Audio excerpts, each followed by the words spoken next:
Ser humanos de todo o Brasil, aqui é o professor Leandrinho com mais um vídeo do Dicas aqui no Física para Leigos. E hoje uma dica muito especial de como resolver alguns probleminhas através de gráfico. Sai daí não, pegue seu papel, sua caneta e vamos estudar.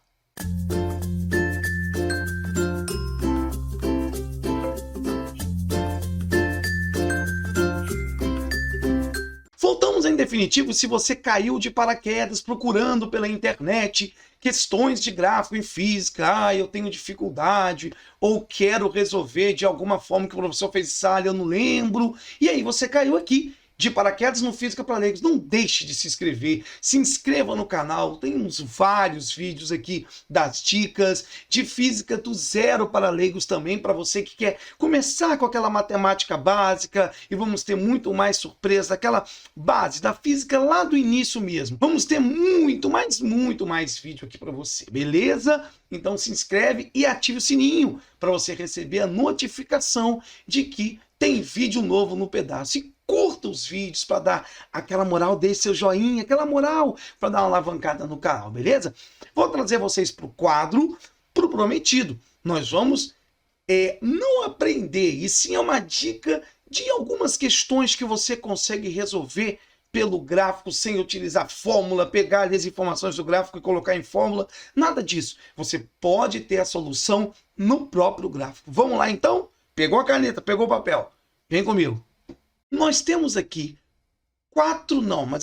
três famosos gráficos que caem muito nas provas de concurso, nas provas de escola, né, quando você está vendo a parte gráfica desses conteúdos, de velocidade, de potência, de corrente elétrica. Essa última é uma questãozinha que já caiu no vestibular da UERJ, que a gente vai usar a mesma dica para você poder resolver, tá certo? Então, quando você tem, por exemplo, da velocidade é mais simples, né? A gente tem pra caramba quando a velocidade varia, quando ela permanece constante, e aí você informa isso através de um gráfico. Vamos lá.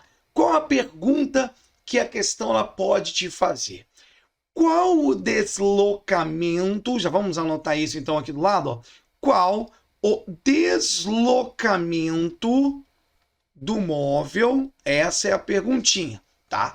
Em um determinado intervalo de tempo. Por exemplo, aqui vai do zero, né, até um tempo t qualquer, certo? Até um tempo t. Então aqui, de 0 a t, você vai ter o quê? O que nós chamamos de intervalo de tempo, perfeito? Então durante esse intervalo de tempo você tem um repouso primeiro, atinge uma velocidade v, lembramos que é v em função de t, né? Permanece esse valor constante em mais uma faixa de tempo e ele volta a parar, como se fosse o movimento de um trem. Ele acelera, vai a uma velocidade, permanece constante, depois para na outra estação. As questões costumam cair assim. Bem, vamos lá. O que eu quero fazer com vocês aqui? Como é que eu resolvo essa questão com vocês? Ora, o deslocamento ele pode estar dentro de uma função horária da posição, lá no movimento variado, depois no movimento uniforme, depois no variado. Ela está na média, então o deslocamento ela pode estar, né, em diversas equações. Aqui a gente tem primeiro momento variado, depois segundo momento constante e depois último momento variado, depois desacelerando, né? Mas nós não vamos nos preocupar, a dica não é essa. A dica é resolver aqui, dentro do próprio gráfico. Para pensar uma coisa aqui comigo. Olha que interessante. Você tem um conjunto de velocidades, tá? Que no início, no fim, você tem uma média, né? Sai de zero, volta a ser zero, mas no meio aí modificou alguns valores de velocidade. Foi mudando de acordo com o tempo. Se você olhar, qual é a relação do gráfico? V em função de t. Como é que a gente representa isso? Ó, vou colocar de caneta verdinha aqui no canto. Ó, a gente representa assim. V em função de t. Olha que dica bacana. Prestem atenção. Para cada valor de tempo, eu vou ter uma velocidade v. Ou constante, ou pode permanecer a mesma ao passar do tempo, ou pode variar. Show? Perfeito? Agora, se eu pego um intervalo de tempo de 0 a t, Parem para pensar comigo, vou pegar com minha canetinha azul. Olha que bacana, agora vem a dica, hein? Se você pega um intervalo de tempo, tá? Vou pegar aqui assim, ó. Pronto. Se eu pego um intervalo de tempo e multiplico, tá? Por uma dessas velocidades, a velocidade total, o que é V vezes ΔT? Quem lembra? O que é V vezes ΔT? V vezes ΔT, a gente sabe que esse produto nada mais é do que o deslocamento. Lá em cima. V vezes ΔT, você tem uma velocidade geral vezes o intervalo de tempo, você tem o quê? É uma dica, é um macetinho que eu estou trazendo para vocês. Você tem um ΔS, perfeito? Mas quando você pega um intervalo de tempo e as velocidades nesse produto, né? Você vai pegar o conjunto de quê? Do início do tempo inicial até o fim dentro do gráfico. Então você vai pegar isso tudo aqui. Você vai pegar nada mais, nada menos do que, olha o que o Leandro vai colocar em azulzinho, a área. Isso mesmo, gente, a área desse gráfico. Então a área vai te dar o pacote da relação velocidades em um intervalo de tempo que vai te dar o quê? Como é que eu vou saber, Leandro, o que essa área vai me dar? Se é V em função de T, se você pega um intervalo de tempo com velocidade, vocês já sabem, lá nos conceitos da cinemática, velocidade vezes ou em intervalo de tempo, você tem um deslocamento.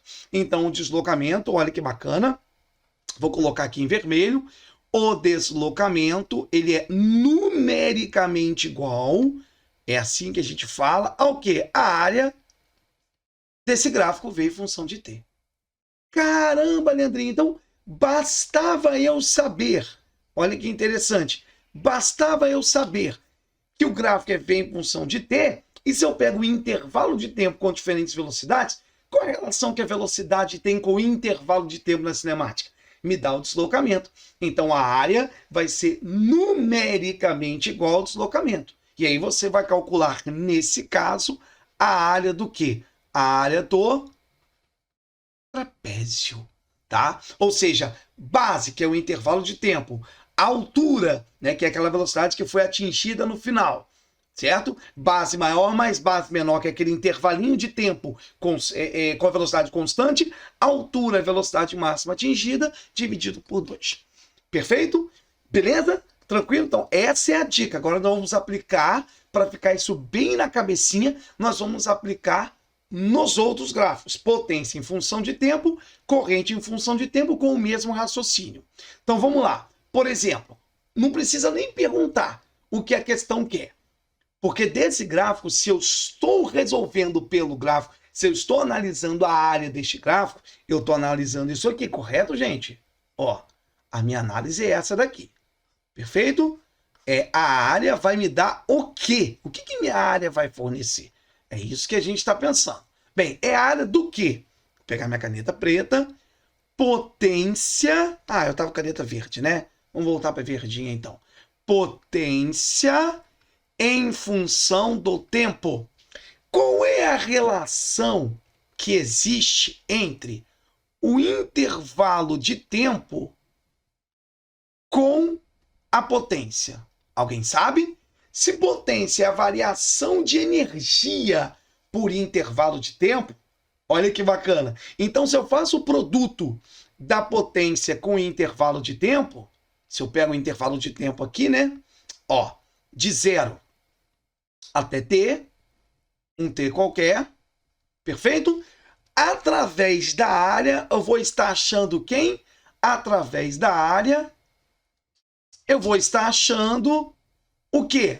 A variação de energia, que pode ser um trabalho, né? Pode ser alguma coisa que você vai calcular em relação à energia. Então, vai ser que a variação de energia desse dispositivo sendo numericamente igual à área deste gráfico. Perfeito? Olha aí, Leandrinho, bacana, porque eu sei lá no meu estudo da mecânica que potência vezes intervalo de tempo, isso vai me dar o quê? Energia. Porque energia, né, é a potência vezes intervalo de tempo. Potência é a energia que o dispositivo vai emitir por intervalo de tempo, vai utilizar por intervalo de tempo. Olha que legal, bacana essa dica, né? Vamos para a última mais conhecida? Corrente em função do tempo. Então, para aí. Se eu tenho uma corrente em função do tempo, deixa eu pegar aqui para vocês. A nossa análise é em cima de quê? Em cima da área. Novamente. Beleza, em cima da área. Legal, Leandrinho. Se é em cima da área, nós temos um gráfico que é corrente elétrica em função do tempo. Se eu pego um intervalo de tempo, olha aí, hein? Qual é a relação do intervalo de tempo com corrente elétrica? Quem lembra aí de casa? Qual é o aluno que lembra? A relação entre corrente elétrica e intervalo de tempo na eletricidade, na eletrodinâmica. E aí, vamos lá, quem lembra? Corrente elétrica vezes intervalo de tempo me dá o quê? Me dá o quê? Carga elétrica. Então, a variação de carga que vai existir num determinado condutor será o quê? Numericamente igual à área desse gráfico I em função do tempo. Viu como fica muito prático, gente? Sem se preocupar com fórmula, é só aqui calcular a área do triângulo que você vai obter a carga, mas só que, atenção, aluno, você vai obter a carga onde? Neste intervalo de tempo aqui, tá certo? De 0 a t. Então você vai lá resolver essa área desse intervalo de tempo, a área deste triângulo retângulo vai te dar nada mais, nada menos do que a carga elétrica. E lá em cima da potência em função do tempo, a área naquele intervalo de tempo, a área do retângulo, vai te dar a variação de energia. Beleza? Agora, essa última foi mal criada que a UERJ fez, hein? Você tem uma substância que está variando seu calor específico em relação à temperatura. Olha que legal, ele vai mudando o calor específico dele com temperaturas diferentes. Tá, então eu tenho o quê? Um gráfico. Calor específico em função de quem? Da temperatura. Você vai pensar, Leandro do céu, eu não vou imaginar aqui uma expressão que vai relacionar com a variação de temperatura o calor específico. Vai, porque se tem calor específico, você tem que lembrar de qual expressão? Que macete. Q igual a MC delta teta. Olha aqui, gente, o MC delta teta aqui, ou seja, qual é a relação que você sabe? Para uma variação de temperatura junto com o calor específico. E aí? Isso daqui, que o Leandrinho está circulando para vocês. Basta você jogar a massa para o outro lado, e aí você vai ter o quê? Que a razão entre a quantidade de calor que está sendo fornecido ou retirado dessa substância em função de sua massa será numericamente igual à área. A área de quem? Deste trapézio. Deixa eu colocar aqui para vocês. Desse trapézio aqui. Aqui está a área. Caraca, Leandrinho, essa foi, hein? Dica de rachar. Pois é, você resolvia a questão da UERJ apenas observando a área do gráfico. Por quê? A área do gráfico vai te dar uma relação calor específico com a variação de temperatura sofrida pela substância. Czinho, em relação à variação da temperatura, ou seja, vezes a variação de temperatura, aquele pontinho é uma dica de macete para vocês, você vai ter o quê? Isolando eles, C vezes delta teta, vai ser a quantidade de calor em relação à massa. Então, ele pedia exatamente isso, acha a cada grama, né? Qual a quantidade de calor total fornecida nessa variação de temperatura em relação à massa. Eu acho que a pergunta era essa daí. Tá vendo? Fácil como resolver alguns pedidos de questões só observando o gráfico, mais nada, sem utilizar fórmula nenhuma, tá vendo? Espero que tenha gostado dessas super dicas de gráfico. Não deixe de se inscrever, não deixe de deixar o joinha e também visitar o Física para Leigos, que com muito carinho sempre estou fazendo esses vídeos aqui para vocês, meus ser humaninhos maravilhosos. Um beijo, #Física na Veia, até a próxima aula.